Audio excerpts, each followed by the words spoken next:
नमस्ते। और इस खास चर्चा में आपका स्वागत है।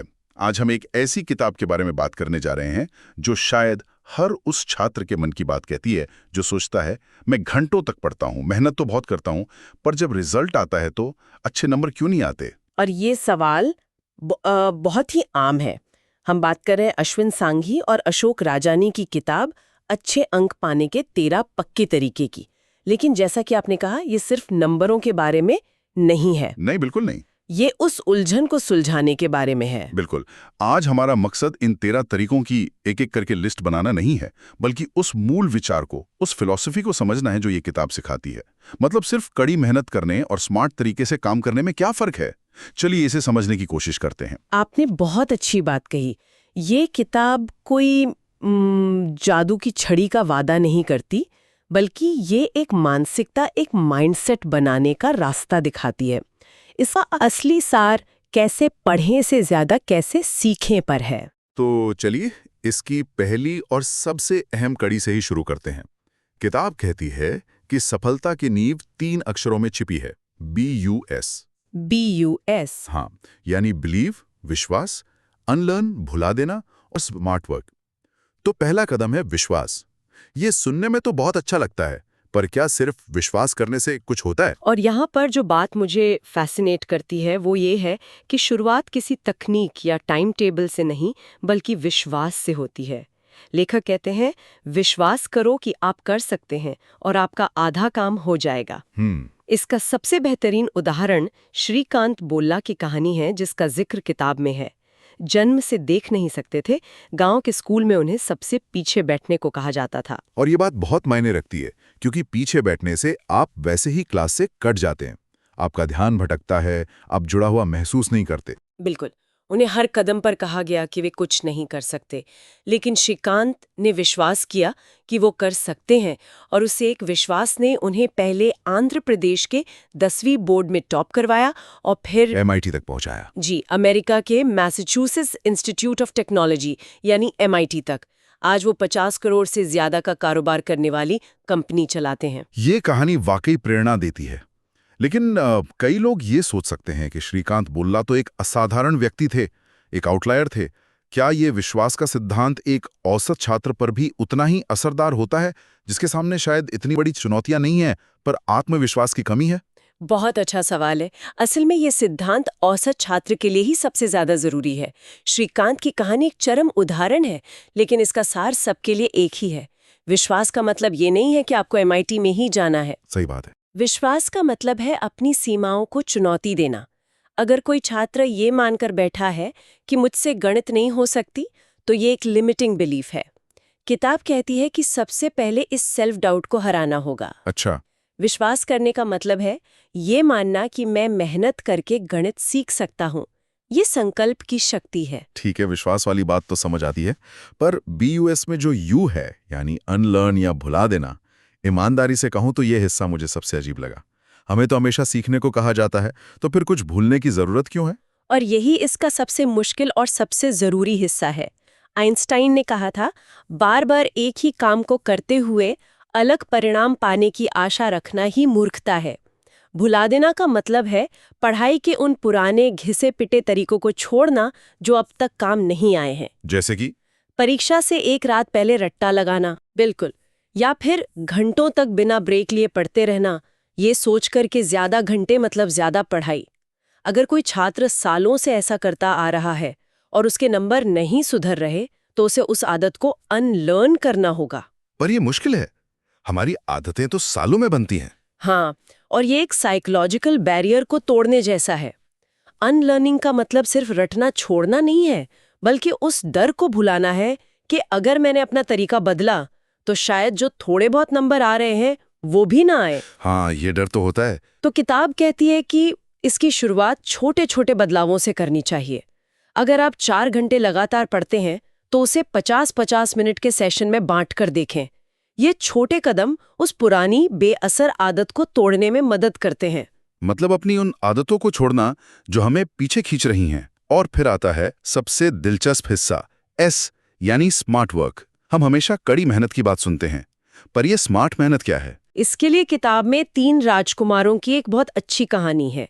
एक राजा अपने तीनों बेटों को एक एक कमरा और कुछ पैसे देता है और कहता है कि इसे किसी एक चीज से पूरी तरह भर दो। पहला राजकुमार उन पैसों से पत्थर खरीदता है और कमरे को भरने की कोशिश करता है। अच्छा, पत्थरों से। हाँ, इसमें बहुत मेहनत लगती है और कमरा पूरा भर भी नहीं पाता। ये है सिर्फ कड़ी मेहनत। और दूसरा राजकुमार? दूसरा राजकुमार भूसे से कमरा भरता है। ये आसान तो है, पर भूसे के बीच में भी जगह रह जाती है, कमरा पूरी तरह नहीं भरता। ये दिलचस्प है, मतलब दूसरा तरीका पहले से ज्यादा इफिशिएंट था पर इफेक्टिव नहीं।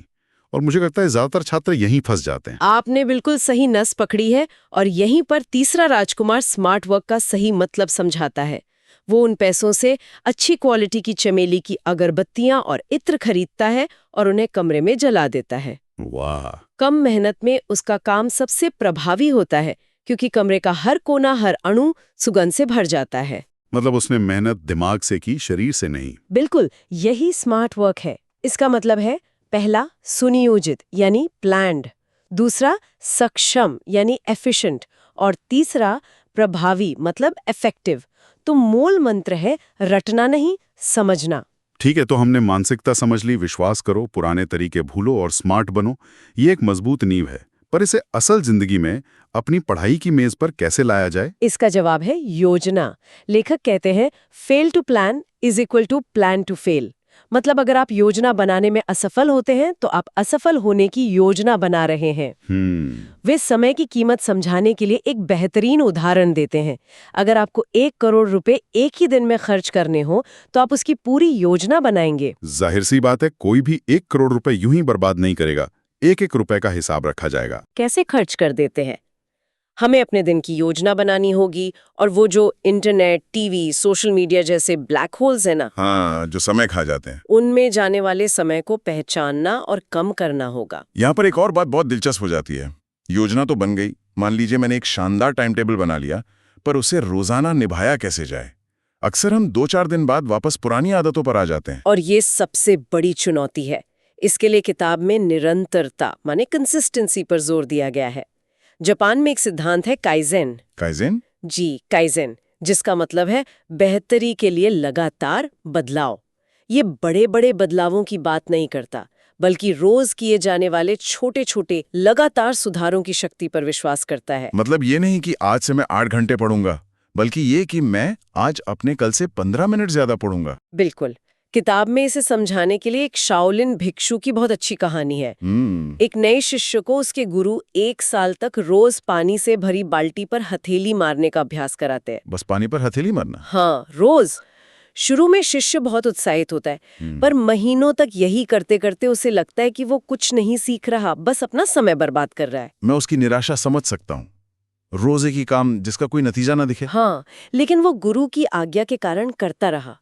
साल के अंत में जब वो गुस्से और हताशा में एक पत्थर की मेज पर हाथ मारता है तो मेज एक ही झटके में टूट जाती है। अरे वाह! उसे खुद यकीन नहीं होता कि ये ताकत उसमें कहाँ से आई। मतलब उसे पता भी नहीं चला कि रोज की छोटी छोटी मेहनत में उसे कितना शक्तिशाली बना दिया था। तो शक्ति किसी एक दिन के प्रहार में नहीं थी, बल्कि उन हजारों छोटे छोटे प्रहारों के जमा होने में थी। यही निरंतरता का जादू है।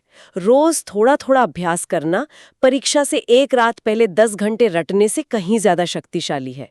और शायद यही सिद्धांत पढ़ाई पर भी लागू होता है। और ये सिर्फ घर पर रिवीजन की बात नहीं है, बल्कि रोज क्लास में ध्यान देने की भी है, जो शायद सबसे बड़ा चैलेंज है। अक्सर क्लास बोरिंग लगती है, ध्यान भटकता है। किताब इसके बारे में क्या कहती है? ये बहुत अहम मुद्दा है। किताब में एक महत्वपूर्ण सवाल उठाया गया है, क्या हम क्लास में सिर्फ सुनने जाते हैं या सीखने? अक्सर हम शारीरिक रूप से तो क्लास में होते हैं, पर मानसिक रूप से कहीं और। जी, इसका एक वैज्ञानिक कारण भी है। हमारा दिमाग 1 मिनट में लगभग 1000 शब्द प्रोसेस कर सकता है, जबकि एक औसत टीचर 1 मिनट में सिर्फ 50 से 100 शब्द ही बोलता है। अच्छा, तो दिमाग के पास बहुत सारा खाली समय बच जाता है, और खाली दिमाग शैतान का घर, तो वो भटकने लगता है। बिल्कुल। इसीलिए किताब एक बहुत ही प्रैक्टिकल और शक्तिशाली नियम बताती है, preview, view, review. Preview, view, review. चलिए इसे थोड़ा और समझते हैं। प्रीव्यू का क्या मतलब है? प्रीव्यू का मतलब है तैयारी। क्लास में जो टॉपिक पढ़ाया जाने वाला है उसे एक रात पहले बस 5-10 मिनट के लिए सरसरी नजर से देख लें। आपको उसे समझना या याद नहीं करना है, बस पन्ने पलटने हैं, हेडिंग्स देखनी है। ठीक है, इससे दिमाग में एक खाका बन जाएगा। जी। अब दूसरा कदम, व्यू। इसका मतलब है क्लास के दौरान पूरी तरह से मौजूद रहना। किताब कुछ ठोस सुझाव देती है, हमेशा आगे की सीटों पर बैठें, सवाल पूछने से न डरें और सबसे जरूरी, हाथ से नोट्स बनाएं। हाथ से ही क्यों? आजकल तो सब लैपटॉप पे नोट्स लेते हैं। जब आप हाथ से लिखते हैं तो आपका दिमाग उस जानकारी को बेहतर तरीके से प्रोसेस करता है। आप हर शब्द नहीं लिख सकते, इसलिए आप सुनकर उसे अपने शब्दों में बदलते हैं, जो सीखने की प्रक्रिया का एक अहम हिस्सा है। और सबसे आखिर में रिव्यू, इसका क्या महत्व है? ये इस पूरी प्रक्रिया का सबसे महत्वपूर्ण हिस्सा है। नियम ये है कि क्लास में बनाए गए नोट्स को 24 घंटे के अंदर एक बार फिर से पढ़ें। यहाँ द फॉरगेटिंग कर्व का सिद्धांत काम करता है। The forgetting curve? ये क्या है? 19वीं सदी में एक जर्मन साइकोलॉजिस्ट थे, हर्मन एबिंगहॉस। उन्होंने दिखाया कि हम कोई नई जानकारी सीखने के सिर्फ 1 घंटे के अंदर ही उसका लगभग आधा हिस्सा भूल जाते हैं। सिर्फ 1 घंटे में? हाँ, और 24 घंटे में ये 70% तक पहुंच जाता है। लेकिन क्लास के 24 घंटे के अंदर सिर्फ 10 मिनट का एक छोटा सा रिव्यू इस कर्व को रीसेट कर देता है। वो जानकारी आपके शॉर्ट टर्म मेमोरी से लॉन्ग टर्म मेमोरी में जाने लगती है। तो ये तो स्मार्ट वर्क का सबसे बेहतरीन उदाहरण है। बस थोड़ी सी योजना और अनुशासन से हम उस 70% जानकारी को बचा सकते हैं जो हम भूल जाते। बिना रिव्यू के क्लास में बिताया गया 1 घंटा लगभग बर्बाद हो जाता है। बिल्कुल। ये 3 चरणीय प्रक्रिया, प्रीव्यू, व्यू और रिव्यू, सुनिश्चित करती है कि आपका क्लास में बिताया गया समय सबसे ज्यादा प्रभावी हो। तो कुल मिलाकर यह किताब सिर्फ परीक्षा में अंक लाने के टोटके नहीं बताती, बल्कि यह सीखने की एक पूरी प्रक्रिया, एक जीवन शैली को समझाती है। यह विश्वास से शुरू होती है, स्मार्ट योजना और निरंतर अभ्यास से आगे बढ़ती है। और क्लासरूम में रोज के ध्यान और अनुशासन पर मजबूत होती है। बिल्कुल। इसका सबसे बड़ा संदेश ये है कि अच्छे अंक पाना कोई मंजिल नहीं है जिसे एक रात में हासिल कर लिया जाए। ये एक आदत है। हाँ, ये एक आदत है जिसे धीरे धीरे रोज रोज बनाया जाता है। ये किताब असल में आपको सिर्फ एक अच्छा छात्र नहीं, बल्कि एक बेहतर लर्नर बनाती है। और ये एक ऐसा हुनर है जो जिंदगी भर काम आता है। और आज की इस चर्चा को हम लेखक एल्विन टॉफलर के एक विचार के साथ समाप्त करना चाहेंगे, जो इस किताब के सार को बखूबी बयां करता है। 21वीं सदी में अशिक्षित वो नहीं होंगे जो पढ़ना या लिखना नहीं जानते, बल्कि वो होंगे जो सीखने, सीखी हुई बात को भुलाने और फिर से सीखने की कला को नहीं जानते। सोचने के लिए एक गहरी बात।